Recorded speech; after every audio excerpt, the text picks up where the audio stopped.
Coucou, aujourd'hui je vais vous faire... maintenant je vais vous tourner plein de séries de petites vidéos sur des techniques de FM, si on m'a demandé. Donc je vais vous expliquer un peu comment...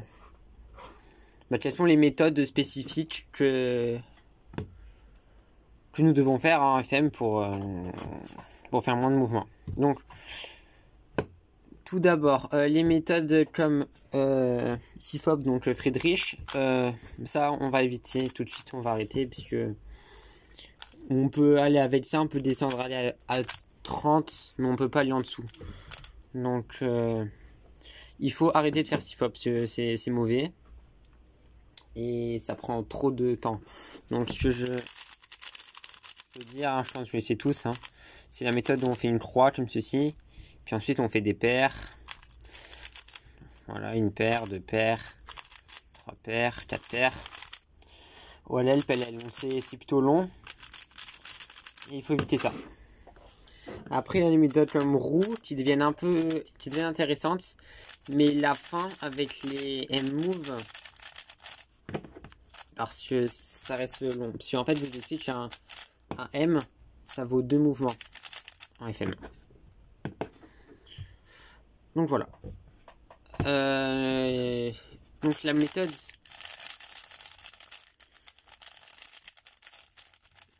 principale, ça s'appelle c'est le block building. Donc ça ressemble, c'est la méthode Petrus. Donc la méthode Petrus, qu'est-ce que c'est on va commencer par faire un bloc comme ceci, 2 x 2 x 2, ça s'appelle comme ceci. Donc comment on peut le faire? Il y a plusieurs manières.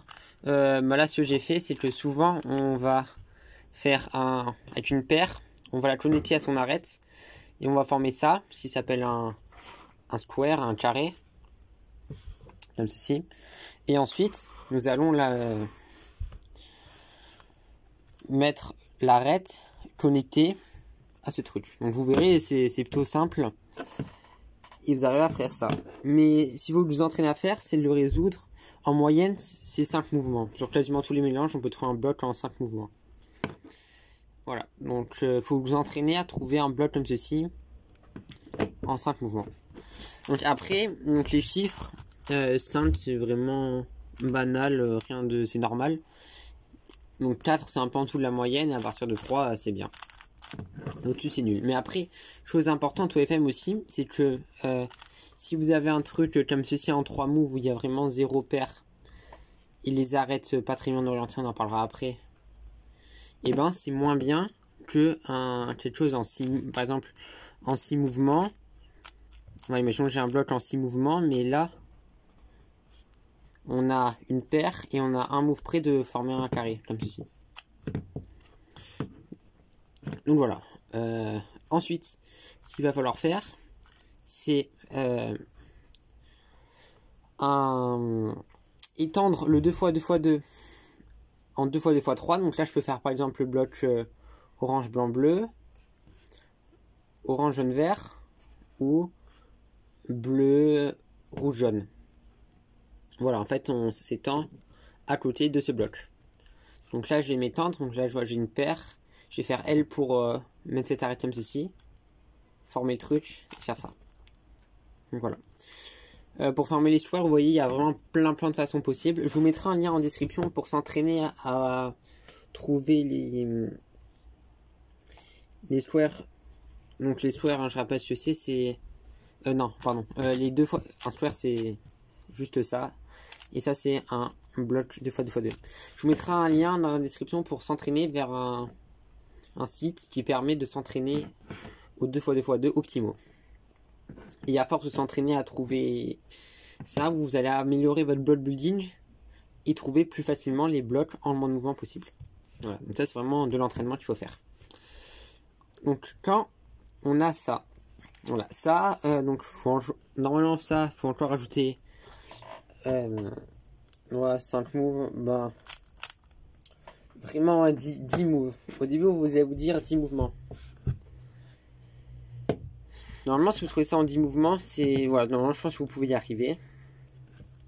Mais voilà, toujours rester à l'esprit que, par exemple, 10 mouvements, là, on a 0 arête orientée. On a une paire. Par exemple, c'est moins bien que... voilà, là, imaginons, on a ça en 12 mouvements.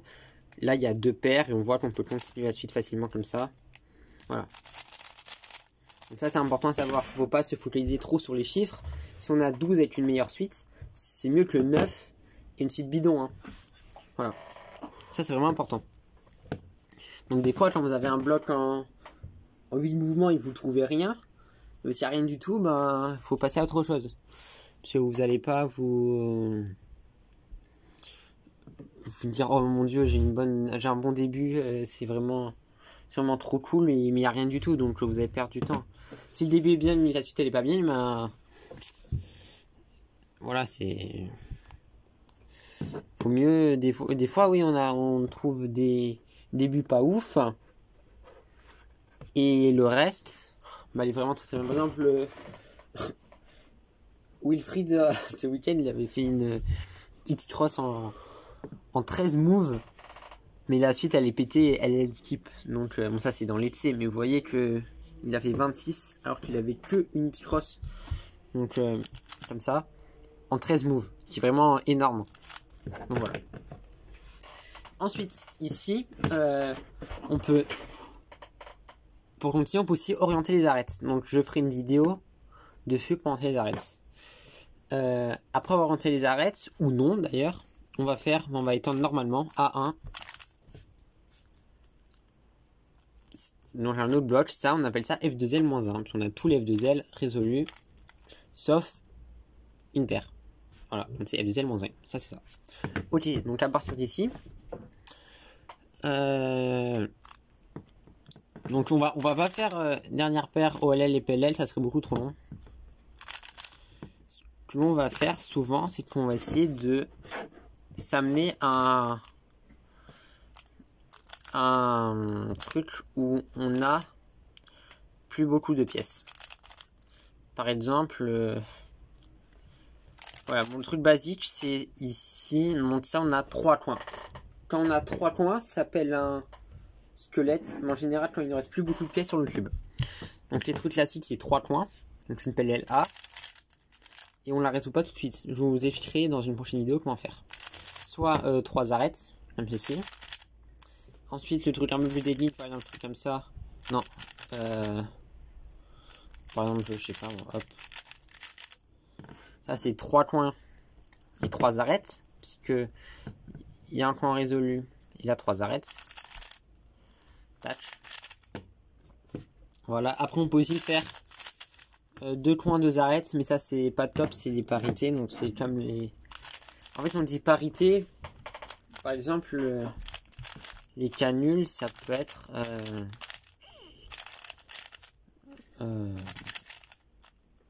ça, voilà, on a des twists. Donc là, il nous reste 3 coins, mais vous voyez, faut les mettre, voilà. Comme ça. En fait, ici, on peut pas résoudre avec des commutateurs. Parce que, par exemple, si on fait un commutateur pour résoudre ça, bah c'est toujours pas bon. Il nous en restera toujours 2 à la fin. Là, il y en a 2 de bons. Il faut d'abord, voilà, aligner. Là, on a 3 coins, 3 arêtes. Se résoudre 3 arêtes comme ça, on est dans un schéma impossible. Voilà. Il faut d'abord faire comme ceci. Et là, on aura notre sujet de 3 coins et 3 arêtes. Ok. Ensuite, bah c'est bon. Et là, maintenant, je vais vous expliquer